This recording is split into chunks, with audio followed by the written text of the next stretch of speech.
Good morning. We have a major story today on an extensive survey that NOAA has done of Bering Sea Corals in the Bering Sea Canyons.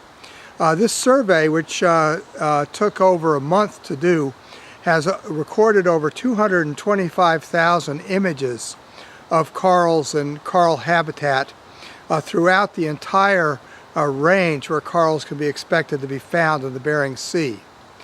This is significant because Greenpeace and Sustainable Fisheries Partnership have organized a campaign around the Bering Sea Canyons and the idea that there's special coral habitat within these canyons that must be protected.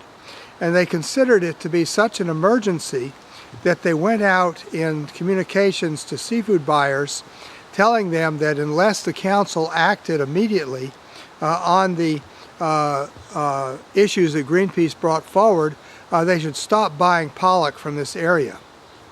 This has become actually quite a bone of discussion among various buyers who, being thousands of miles from the Bering Sea, are quite naturally confused about what's going on. This is why this NOAA study is so important.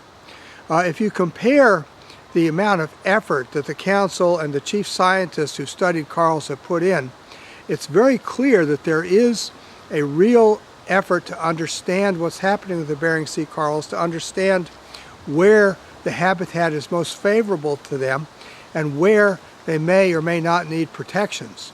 But what the scientists also found is that Greenpeace has vastly overestimated the results they got from two small-scale dives in the Bering Sea on which they've based a gigantic publicity campaign. The fact is, Greenpeace did not do a scientific survey. They sent down a submersible and snapped a few pictures of coral. What NOAA has done is said, okay, well, if we're going to consider this, let's figure out where the coral habitat really is. And that's what's important about this story. In fact, the first major protections of coral in the Aleutian Islands took place well before Greenpeace even came on the scene about this issue. There is a special protected habitat area in the Aleutians where there's a very high density coral garden. The point of all this is that we have a very robust science-based fisheries management system. And when Greenpeace and buyers and other people participate in the system, for example, by saying, let's study this together, let's look at this issue, let's move this forward, things tend to work very well.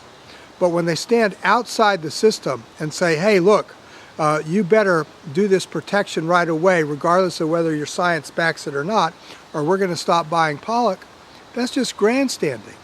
And that's why we're so happy to present some of the initial facts about this study, because we don't need grandstanding if we're going to talk about sustainability.